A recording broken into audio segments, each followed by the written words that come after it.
कहानी कालचक्र विज्ञान थ्रिलर उपन्यास।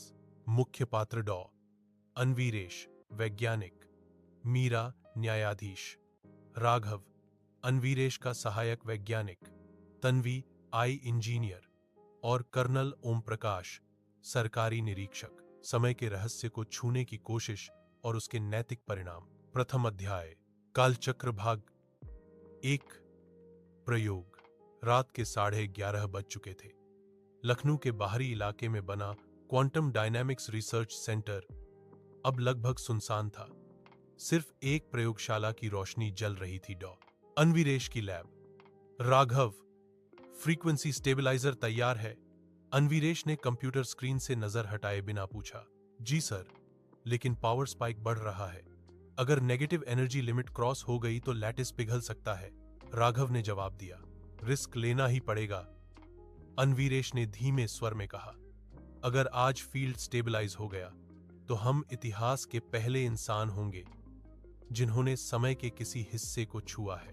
तन्वी, जो टीम की सबसे कम उम्र की इंजीनियर थी, मुस्कुराई। सर, एज बोल रहे हो जेएस टाइम ट्रैवल की टिकट कैट गाई हो? हमें यात्रा नहीं करनी, बस झोंकना है, अन्वीरेश ने उत्तर दिया। हमारे फॉर्मूला के हिसाब से हम केवल लोकल टाइम एको कैप्चर कर सकते हैं। 5 सेकंड पीछे की रोशनी, 5 सेकंड पीछे का सिग्नल। राघव ने घड़ी देखी। काउंटडाउन शुरू कर दूं? हाँ, अन्वीरेश ने सिर हिलाया। 3, 2, 1। मशीन ने हल्की सी गूंज छोड़ी। चांदी जैसे मेटामेटीरियल का घेरा नीली आभा में जगमगाने लगा। लैब के बीचों बीच रखे एलईडी पर चमक की एक लकीर बनी, फिर बुझ गई। सबकी नजरें स्क्रीन पर टिक गईं। कुछ क्षण बाद राघव ने धीमे स्वर में कहा, सर, ये देखिए।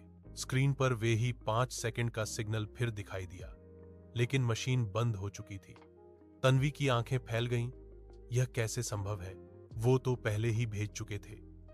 अन्वीरेश के होंठ कांप उठे। इसका मतलब सिग्नल खुद अपने अतीत से लौटा है। लैब में सन्नाटा फैल गया। भाग 2। चेतावनी।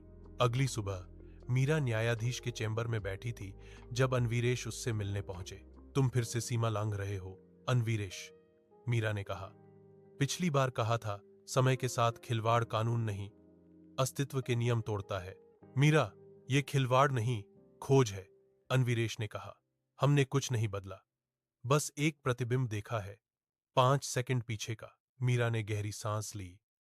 और अगर कल तुम किसी की याद बदल दोगे तो, किसी सबूत को अतीत में भेज दोगे तो, कानून किस आधार पर सच तय करेगा?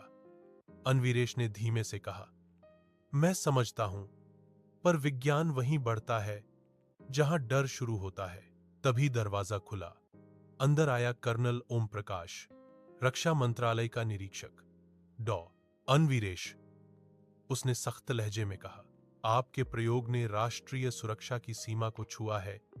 हमें आपके उपकरण की निगरानी करनी होगी। सरकार को यह जानना जरूरी है कि आपकी मशीन क्या कर सकती है, अन्वीरेश ने कहा।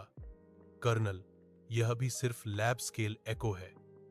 फिर भी, ओम प्रकाश ने कहा, एको कभी भी सिग्नल बन सकता है, और सिग्नल वेपन।